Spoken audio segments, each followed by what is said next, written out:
Have you ever spent weeks building a beautiful, intricate ship in a bottle? Poring over every tiny detail with tweezers and a magnifying glass, only to walk down to the beach, throw it into a chaotic, garbage-filled ocean, and hope someone, somewhere, happens to fish it out before it shatters against the rocks? I'm Danny, and today we're going straight into the deep end.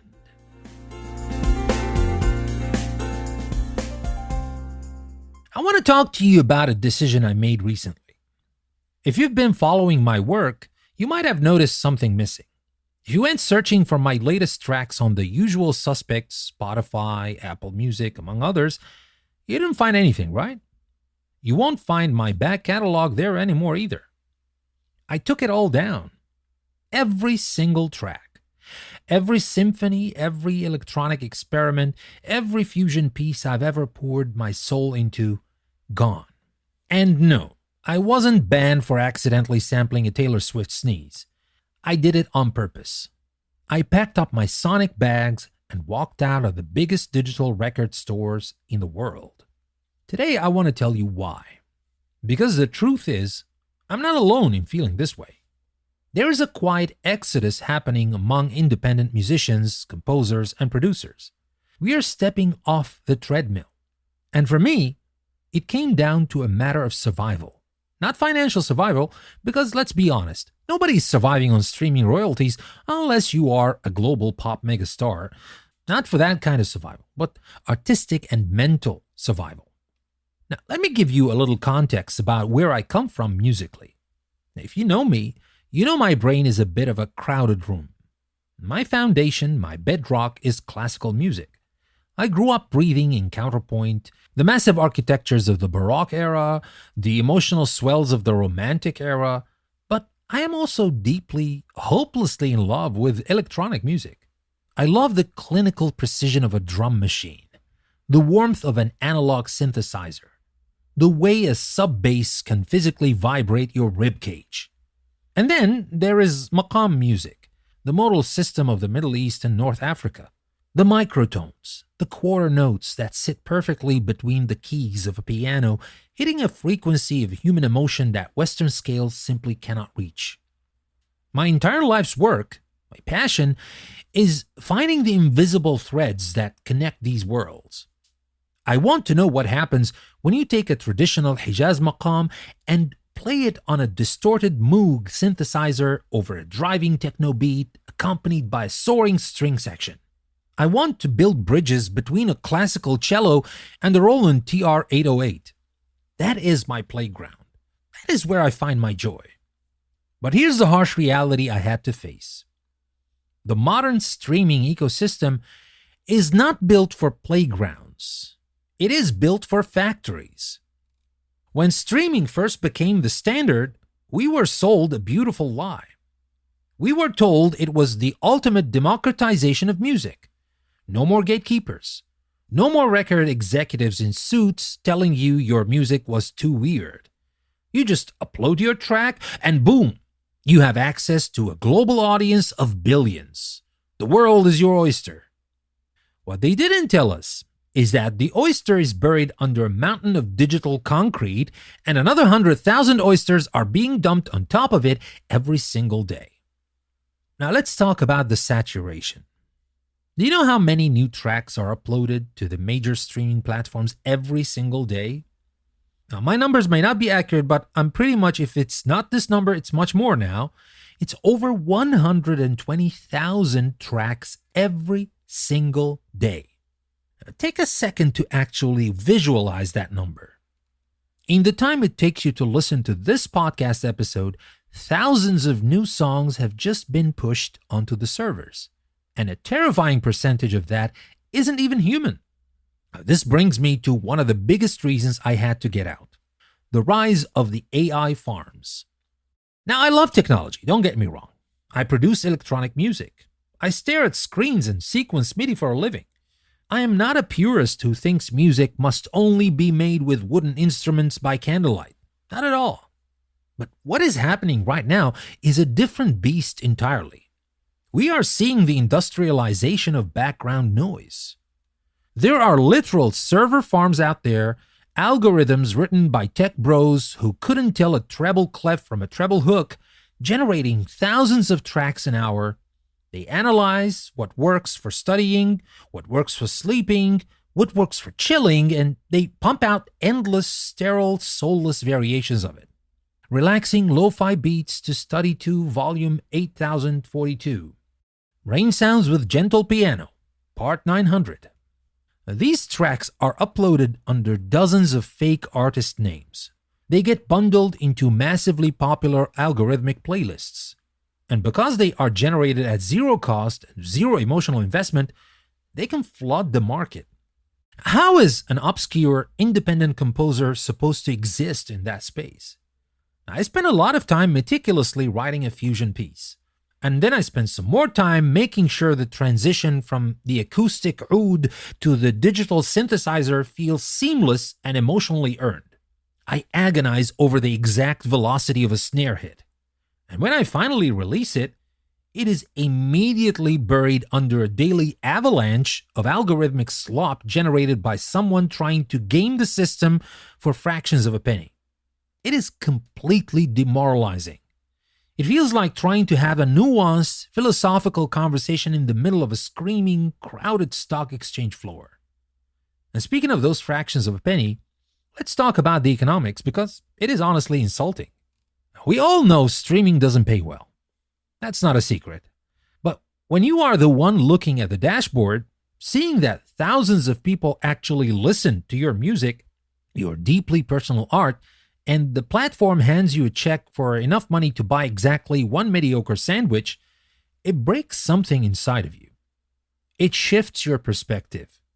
It makes you feel like your life's work is practically worthless in the eyes of the machine. The platforms are built to extract value from the creators to enrich the tech companies and the major labels. The independent artist is just the plankton in this ecosystem. But frankly, the money wasn't even the breaking point. If it was just about being broke, I would have stayed. Musicians are used to being broke. We are very good at it.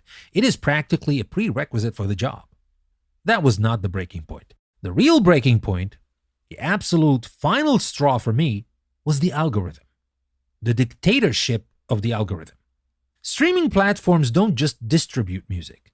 They dictate how music is consumed, and by extension, they are starting to dictate how music is made. There is a metric that rules the music industry right now, and it is called the skip rate. If a listener skips your song within the first 30 seconds, the platform's algorithm flags it. It says, people don't like this. Hide it, punish it, never recommend it to anyone again. Do you know what this has done to songwriting? It has created an environment of sheer panic. You have to hook the listener immediately. You have 3 seconds to smash them over the head with a chorus, or a crazy sound effect, or a catchy vocal hook, or something. There is no time to breathe. There's no time to set a mood. Now think about the kind of music I make. Think about classical music. Think about a symphony. It breathes. It takes its time. It introduces a motif softly, develops it, hides it, and brings it back 10 minutes later in a massive crescendo. Think about maqam music. A traditional performance starts with a taqsim, a slow, improvised, unmetered exploration of the scale. It is about easing the listener into the emotional space of the maqam. It demands patience. It demands a willingness to go on a journey. The algorithm hates journeys. The algorithm wants a sugar rush. I found myself sitting in my studio writing a piece of music, and an insidious little voice would creep into my head. I would write a beautiful, slow 1-minute intro for a solo violin and a synthesizer pad, and the voice would say, "Danny, you can't do that. They'll skip it. The algorithm will bury you. You need to drop the beat at 5 seconds. Cut the intro. Rush to the point." I was starting to censor my own art to please a line of code. I was compromising the structural integrity of my fusions, sacrificing the slow, deliberate buildup of a maqam just to keep some mythical, impatient listener from hitting the skip button. I was turning my art into content. And the moment music becomes content, it loses its soul. I realized I was spending more time refreshing my artist dashboard app, staring at a little graph going up and down, than I was actually enjoying the process of playing my instruments. I was looking at listeners as data points, as monthly active users, instead of human beings connecting with my work. It was toxic. It was poisoning the well. I had to sit down and have a really hard conversation with myself. I had to ask, why did I start doing this in the first place? I didn't start playing the piano as a kid because I wanted to optimize my skip rate. I didn't spend years studying the complexities of Arabic scales because I wanted to appease a playlist curator in a Silicon Valley office. I didn't buy my first synthesizer to become a data point on a tech company's quarterly earnings report. I started making music because it is magic. Because the ability to take an invisible vibration in the air and use it to make someone feel a profound emotion is the closest thing to actual magic that exists in this world.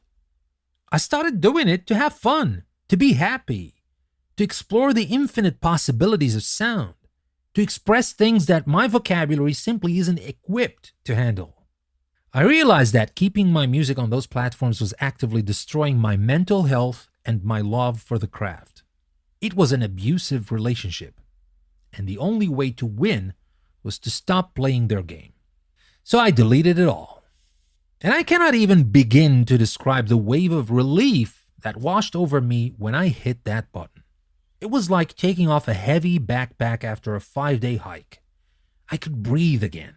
The little voice in my head telling me to rush the intro vanished. The anxiety of the daily listener count disappeared. I took my power back. And that is why all my music, all my fusions, all the classical, electronic, and maqam madness is now exclusively available right here on my own platform, on my radio station, SMR, and on this podcast as continuous mixes. Now, why this format? Well, because a mix or a radio show is the exact opposite of the streaming platform mentality. When you tune into Spectrum Music Radio or when you download one of my mixes, you are committing to an experience. You aren't rapidly tapping your screen, hunting for a dopamine hit. You are sitting back, or you're driving your car, you're making dinner, I don't know, and you're letting me take the wheel for an hour. A mix allows me to tell you a complete story.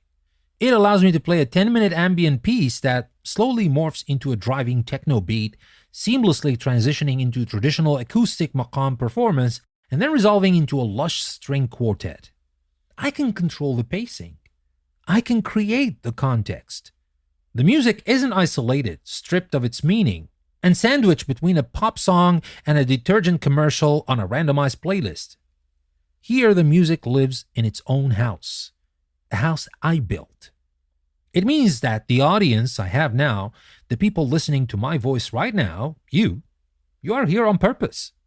You aren't passive consumers who let an algorithm decide what goes into your ears. You are active participants in this musical journey. You appreciate the slow builds. You appreciate the weird time signatures and the quarter tones. You appreciate the fusion. I would rather have 500 of you deeply engaged, truly listening to a 1-hour mix than 5 million passive streams on a platform that doesn't care if I exist. Creating this sanctuary for my music has completely revitalized my creativity.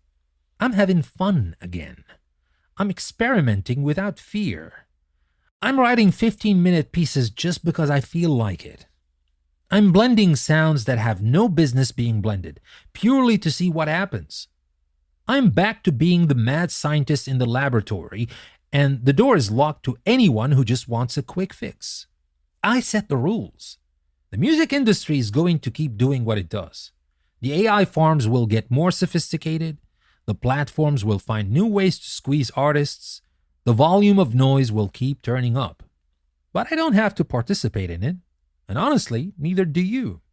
We can choose where we place our attention. We can choose to seek out the handmade, the deliberate, the deeply felt art, and we can support the spaces where that art is allowed to breathe. So I'll leave you with a few thoughts to chew on today before I leave you with a couple of free tracks from my Angels and Demons album. When was the last time you listened to an entire album or a continuous mix from front to back without skipping a single track? When was the last time you let a piece of music challenge your patience only to be rewarded by where it took you? How much of your daily soundtrack is chosen by you, and how much is quietly dictated by a machine trying to keep you on an app for 5 more minutes? I invite you to step out of the algorithmic current for a while. Come hang out in my living room. You can listen to all my exclusive work, the fusions of classical, electronic, and maqam, right here on Spectrum Music Radio podcast, or tune in the live stream, let it play in the background, and let the music do what was always meant to do.